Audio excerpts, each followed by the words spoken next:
Hello, I'm Dr. Helen Pinsanti, and welcome to Doctor, where medical conversation meets everyday understanding for you and your health. Today, we're diving into one of the most pressing health issues of our time, diabetes mellitus. It's more than just a sugar problem, it's a global health crisis that affects the heart, kidneys, nerves, and even our economy. Joining us today is the compassionate and brilliant, I would say, Dr. Bryn Henderson, a physician deeply involved in both conventional and regenerative approaches to care. Together, we're going to unpack what diabetes really is, what causes it, and the promising new treatments emerging on the horizon. Dr. Bryn Henderson is not just a physician, he's a visionary with years of experience in internal medicine, ER medicine, regenerative therapies. Dr. Henderson has been at the forefront of developing new ways to treat chronic illnesses, including diabetes. His unique approaches in his office combines the best of modern science, patient-centered care, and emerging regenerative techniques.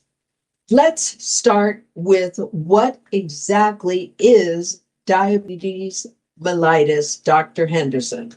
Well, thank you. Diabetes is a condition where the body has trouble managing blood sugar levels. Normally, a hormone called insulin helps sugar move from the blood into your cells. Insulin is like a truck. It helps the sugar move from the blood into your cells for energy. When we eat, the stomach breaks down food into glucose, which enters the bloodstream. Normally, the pancreas produces insulin to help this glucose enter the body's cells. In people with diabetes, especially type 2, the cells become resistant or the insulin isn't used effectively. And this causes the glucose to build up in the blood. The diabetes, either the body doesn't make enough or it can't use the insulin properly. This leads to high blood sugar, which over time can damage many organs, including your heart, kidneys, eyes, and nerves. All right, well, let's talk about the different types of diabetes that people should know about. Well, there's three main types. Type 1 is usually diagnosed in younger people and happens when the immune system mistakenly destroys the insulin-producing cells in the pancreas. Type 2, which is far more common, typically develops in adults and is linked to lifestyle, genetics, and age. There's also gestational diabetes associated with pregnancy. Okay, so why is diabetes becoming so common today? I will tell you, if I have scheduled 20 patients for a day, I would say 6 of them have diabetes, at least. It's a great question because it's a mix of lifestyle and environment and genetics. It's all three. Our diets are high in sugar, unhealthy in fats. Many people don't get enough activity and surely don't drink enough water. But it's not just behavior. Genetics, stress, look at stress. It alone can increase your sugar.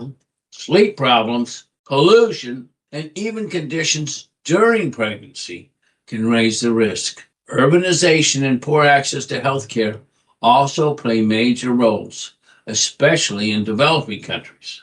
All right, so what are the early warning signs that people should watch out for? What if, for example, a patient is proactive, they go in, they have an annual female checkup or an annual male checkup, they do their blood work, their sugar is in the normal range, their A1C is in the normal range, they're nowhere close to diabetes 2. What could be a red flag that you're on your way to prediabetes? Red flags include feeling very thirsty, urinating a lot, or being tired all the time, or any sudden weight loss or blurry vision. But some people, especially those with type 2, may not even notice these symptoms. That's why the routine testing is so important. All right, speaking of testing, what kind of test? It's usually a blood test because we want to know how much sugar is in the blood. And that's usually done in what they call fasting blood sugar. There's another test that's a 3-month average, and that is called a hemoglobin A1C. It's more accurate and correlates better with complications. So it's often preferred over the long term. But if that's 6.5 or higher, it confirms the diagnosis. There's also blood glucose testing and random sugar testing. The blood glucose testing is very common in pregnancy, and that is important for delivery. It seems so strange that just a high sugar level could cause so much damage. We've mentioned that it could be the kidneys, the eyes, but what exactly causes the damage?